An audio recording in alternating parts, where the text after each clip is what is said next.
Hello दोस्तों, कैसे हैं आप सभी। उम्मीद करता हूँ आप सभी बहुत ही अच्छे होंगे। तो आज के इस वीडियो में हम पढ़ने वाले हैं क्लास 12 फिजिक्स का दूसरा चैप्टर जो है विद्युत विभव तथा धारिता। याद रखेंगे ये चैप्टर नंबर 2 है।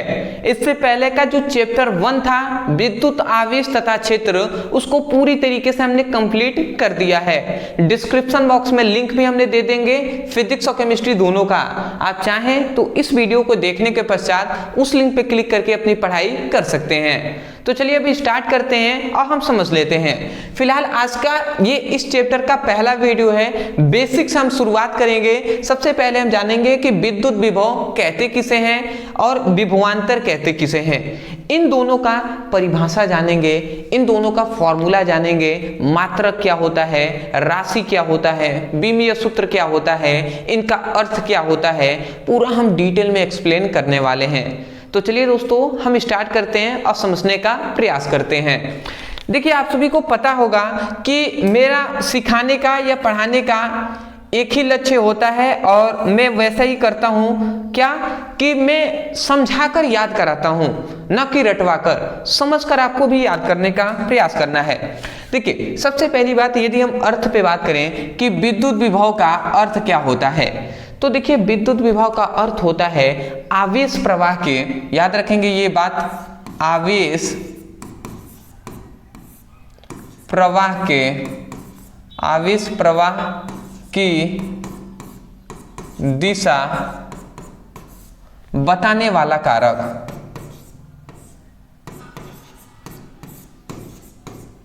बताने वाला कारक, ठीक है। तो आवेश प्रवाह की दिशा को बताने वाला जो कारक होता है वही विद्युत विभव कहलाता है। नहीं समझ में आया तो कोई बात नहीं, समझेंगे हम। मान लेते हैं सपोज दैट, आपको समझना है कि मान लेते हैं ये एक पदार्थ है और ये भी एक पदार्थ है। ये दो हमने यहाँ पे पदार्थ ले लिया। इस पर मान लेते हैं कि इस पर भी मान लेते हैं इस पर 100 कूलाम आवेश है, ठीक है। आप ध्यान से समझेंगे। मान लेते हैं इस पर भी आवेश है और इस पर भी आवेश है। इन दोनों पर आवेश तो है, बट आपको ये याद रखना है कि इस पर 100 कूलाम आवेश है, इस पर 100 कूलाम क्या है, आवेश है, और इस पर मान लेते हैं 50 कूलाम आवेश है। और इन दोनों को एक हम क्या कर देते हैं, एक कंडक्टर से हम जोड़ देते हैं। कंडक्टर मतलब एक चालक तार से हम जोड़ देते हैं। तो अगर हम आपसे पूछते हैं कि बताइए इस पर 100 कूलाम आवेश है, इस पर 50 कूलाम आवेश है, और इसको हम दोनों को एक तार से जोड़ दिए, तो बताइए आवेश किधर से किधर प्रवाहित होगा। तो आपसे मैं कह रहा हूं कि आवेश किधर से किधर प्रवाहित होगा, इधर 100 है इधर 50 है। तो अक्सर स्टूडेंटों का ये कहना होगा, वो क्या कहेंगे, वो कहेंगे सर आवेश इधर से इधर प्रवाहित होगा, इधर से इधर की ओर जाएगा। क्यों? कारण वो बताएंगे कि सर ये 100 कूलाम आवेश है, ये 50 कूलाम आवेश है, तो आवेश की मात्रा यहाँ पे अधिक है, यहाँ पे कम है, तो अधिक से ही ना कम की ओर जाएगा। ऐसा अक्सर स्टूडेंटों का कहना होगा। बात तो सही है, आपकी बात तो बिल्कुल सही है, परंतु याद रखेंगे ये कॉन्सेप्ट ही गलत है। देखिए बात ये होता है कि आवेश इधर से इधर प्रवाहित नहीं होगा। क्यों नहीं होगा? क्योंकि आवेशों की मात्रा पर निर्भर नहीं करता है कि आवेश किधर से किधर प्रवाहित होगा। यदि इसकी मात्रा 100 है तो हम इसको 100 देखकर ये नहीं कह सकते कि आवेश इधर से ही इधर जाएगा।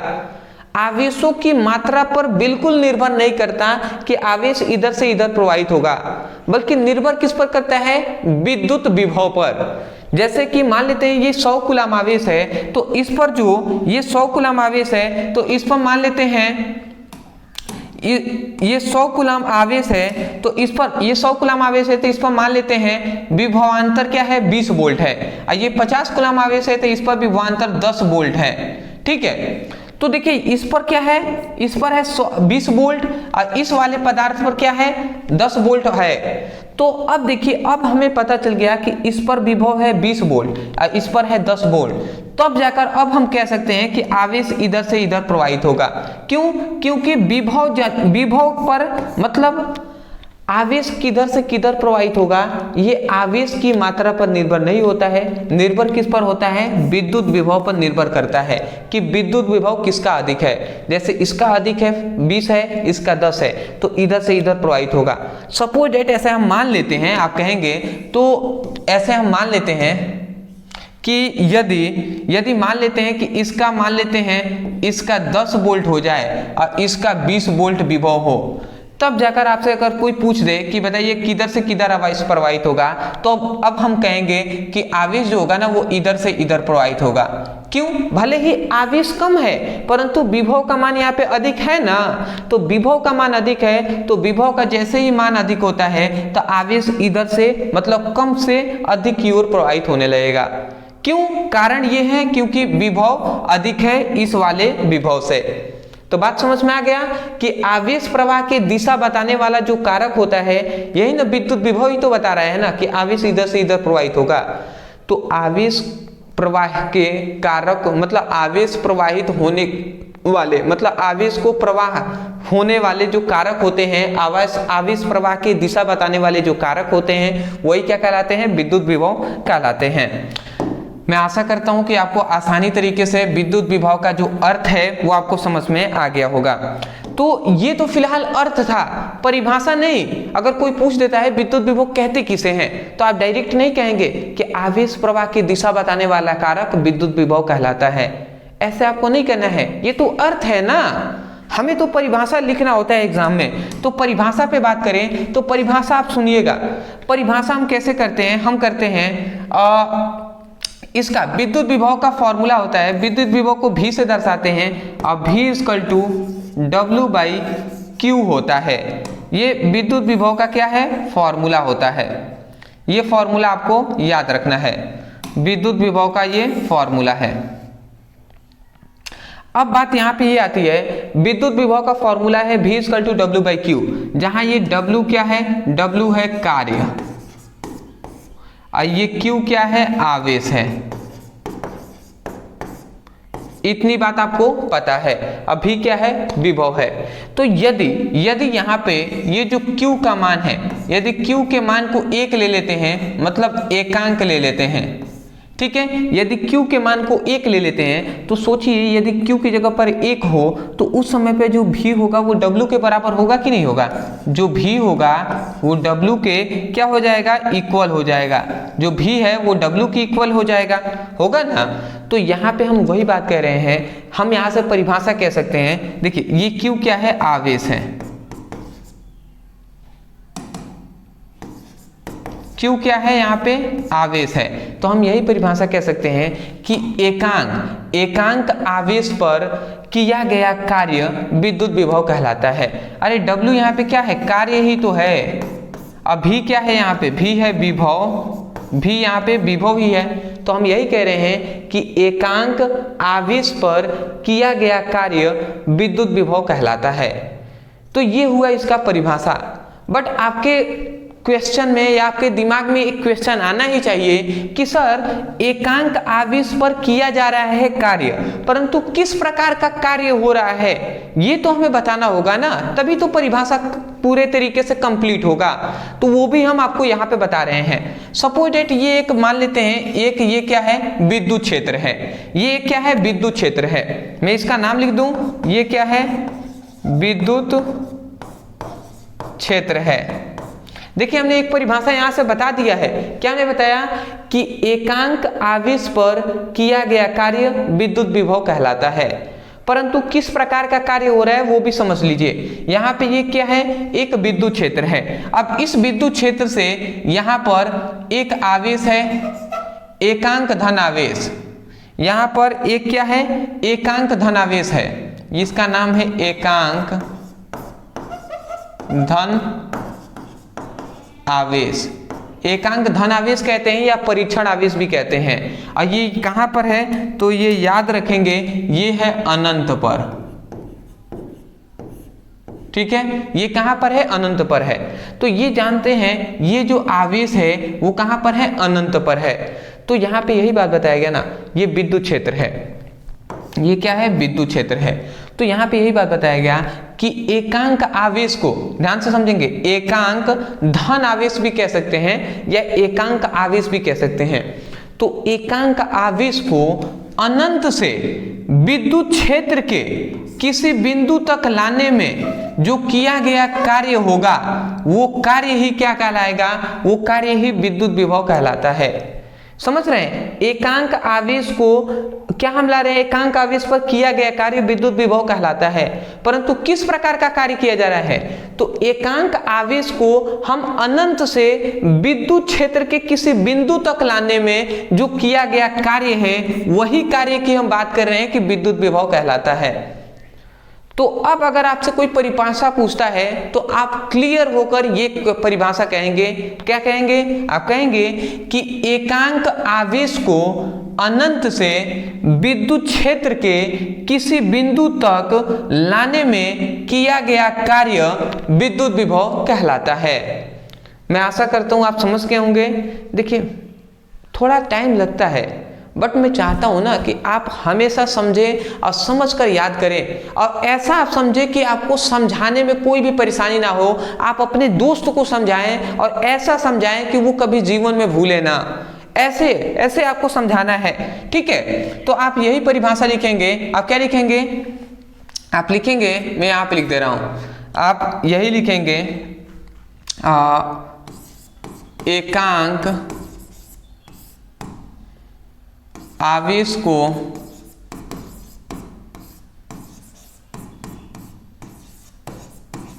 अनंत से एकांक आवेश को अनंत से विद्युत क्षेत्र के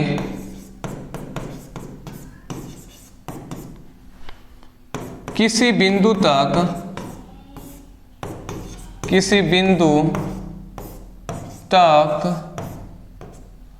लाने में किया गया कार्य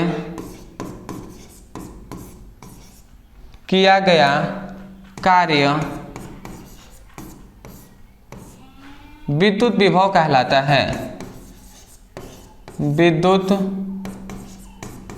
विभव कहलाता है। तो विद्युत विभव का परिभाषा समझ में आ गया।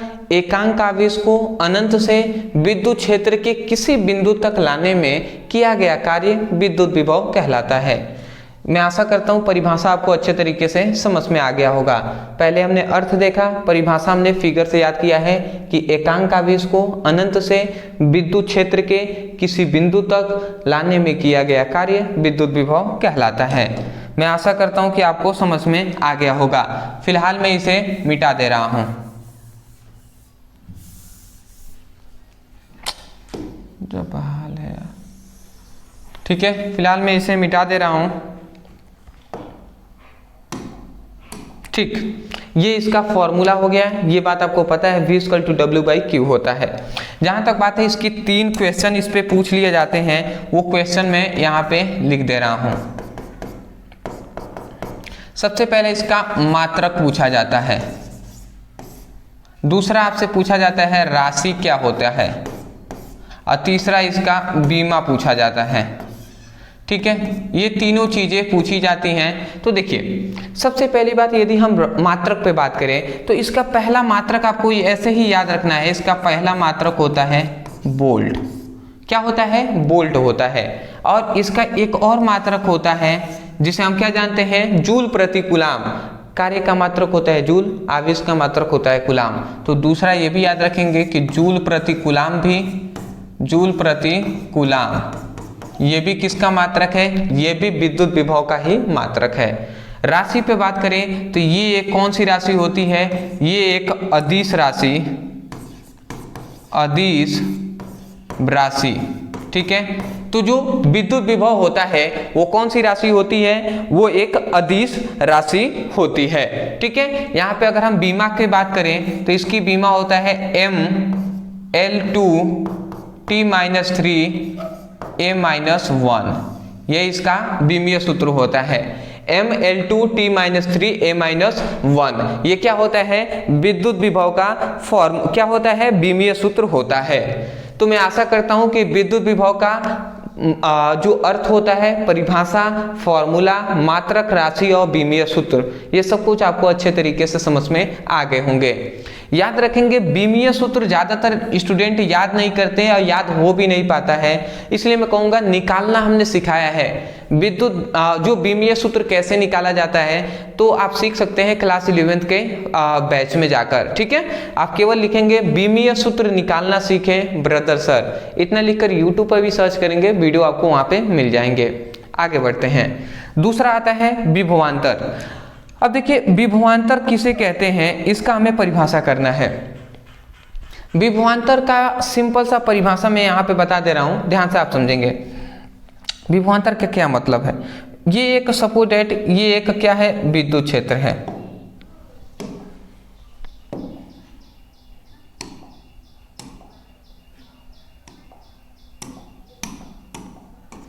समझिएगा, ये सपोज दैट ये एक क्या है, ये एक विद्युत क्षेत्र है। मैं थोड़ा सा इसको बड़ा बना देता हूं। ये क्या है, एक विद्युत क्षेत्र है और इस विद्युत क्षेत्र में दो बिंदु हैं, एक ये बिंदु A है और एक बिंदु है यहाँ पे B, ठीक है। A बिंदु पर मान लेते हैं विभव है VA और B बिंदु है, इस पर विभव है VB, ठीक है। ये दो बिंदु है A और B, A पर विभव है VA, B पर विभव है VB। और यहाँ पर एक हम क्या ले रहे हैं, यहाँ पर एक क्या है, एकांक धनावेश है और ये कहाँ पर है, तो ये है अनंत पर। जैसे वहां पे एकांक आवेश अनंत पर था, वैसे ही यहाँ पर भी एकांक आवेश अनंत पर है। तो यहाँ पे यही बात बताया जाता है कि एकांक आवेश को अनंत से एकांक आवेश को कहाँ से याद रखेंगे, एकांक आवेश को अनंत से, ठीक है, एकांक आवेश को अनंत से विद्युत क्षेत्र के किसी एक बिंदु से दूसरे बिंदु तक, विद्युत क्षेत्र के किसी एक बिंदु से, ठीक है, याद रखेंगे आप कि एकांक आवेश को अनंत से विद्युत क्षेत्र के किसी एक बिंदु से दूसरे बिंदु तक, एक बिंदु से दूसरे बिंदु तक ले जाने में जो किया गया कार्य होता है, उस कार्य को ही हम विभवांतर कहते हैं। बात समझ में आ गया। देखिए विद्युत विभव में क्या था कि एकांक आवेश को हम अनंत से विद्युत क्षेत्र के किसी भी बिंदु तक ला रहे थे, तो वहां पे जो किया गया कार्य है विद्युत विभव कहलाता है। परंतु विभवांतर में ऐसा नहीं है। विभवांतर में क्या है कि एकांक आवेश को अनंत से आप विद्युत क्षेत्र के किसी एक बिंदु से दूसरे बिंदु तक ले जा रहे हैं। एक बिंदु से दूसरे बिंदु तक ले जाने में जो किया गया कार्य होता है, उस कार्य को विभव कहलाता है, सॉरी विभवांतर कहलाता है। तो यही परिभाषा हम लिखेंगे। आप क्या लिखेंगे, यहाँ पे थोड़ा सा समझकर लिखिएगा। आप लिखेंगे एकांक आवेश को,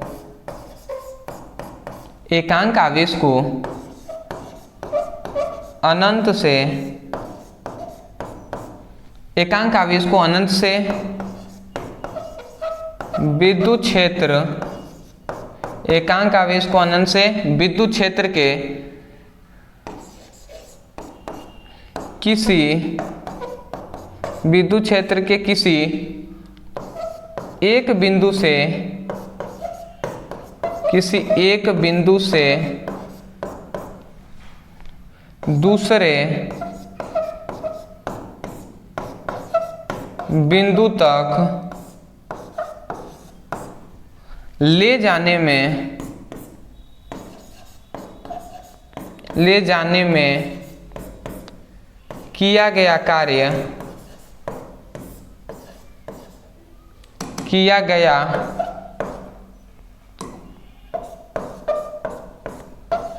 कार्य विभवांतर कहलाता है।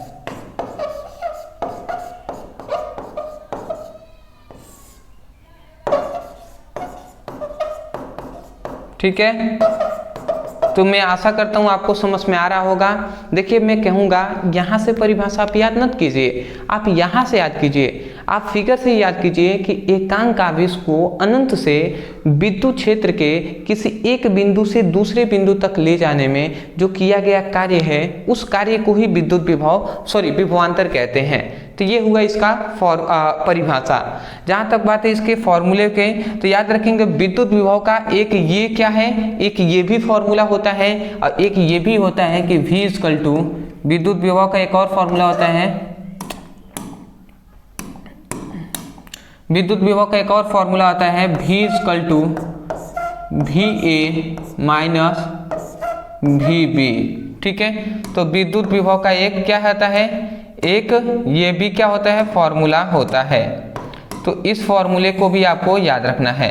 क्या होता है, V equal to VA minus VB, मतलब पहले वाले विद्युत विभव में से दूसरे वाले विद्युत विभव को घटा देंगे तो वहां पर भी जो विभव निकलेगा वो ही विभवांतर कहलाएगा। मतलब विभवांतर का अर्थ क्या होता है कि दो विभवों के बीच के अंतर को विभवांतर कहते हैं। तो यहाँ पे दो विभव है, एक VA मतलब A बिंदु पर विभव है, एक B बिंदु पर विभव है। तो इन दोनों के बीच का ये जो अंतर होगा, इन दोनों के बीच का ये जो क्या होगा, अंतर होगा, इसी अंतर को ही हम विभवांतर कहते हैं। तो मैं आशा करता हूँ समझ गए होंगे। जहाँ तक बात है मात्रक की, राशि का, विमीय सूत्र का, तो यही तीन जो मात्रक, राशि या विमीय सूत्र हैं यही इसके भी हो जाएंगे। तो मैं आशा करता हूँ दोस्तों आपको अच्छे तरीके से समझ में आ गए होंगे। तो ये इस चैप्टर का पहला वीडियो था जिसमें हमने बेसिक दो टॉपिक थे उसको हमने क्लियर कराया है। मैं आशा करता हूँ आपको भी अच्छे तरीके से पसंद आए होंगे, समझ आए होंगे। मैं यही कहूँगा यदि आपको समझ में आया है तब जाकर वीडियो को लाइक कीजिएगा, चैनल पर नए होंगे तो चैनल को सपोर्ट करने के लिए सब्सक्राइब कर दीजिएगा। और दूसरी सबसे खास बात यह है, मैं दिल से चाहता हूं कि आप अच्छे तरीके से पढ़ाई करें, सीक्वेंस वाइज पढ़ाई करें और आप आगे बढ़ें। इसलिए मैं कहूँगा डिस्क्रिप्शन बॉक्स में फिजिक्स और केमिस्ट्री दोनों का लिंक हमने दे दिया है, आप जाइए उस पर क्लिक करके basic to high chapter wise पढ़ाई कीजिए। तो ऐसे आप पढ़ाई करते हुए चलिए, जो भी हमने लिंक में प्रोवाइड किया है, जो भी हम वीडियो टॉपिक पढ़ा रहे हैं, केवल आप उतना तैयार कीजिए। मैं आपको विश्वास दिलाता हूं कि 85 to 95% आप मार्क्स जरूर अचीव करेंगे। ठीक है, तो आप मेरे साथ जुड़े रहिए और ऐसे ही लगातार अच्छे तरीके से पढ़ाई करते रहिए। तो मिलते एक नए टॉपिक के साथ, तब तक के लिए धन्यवाद। हाँ, स्क्रीनशॉट ले लीजिए।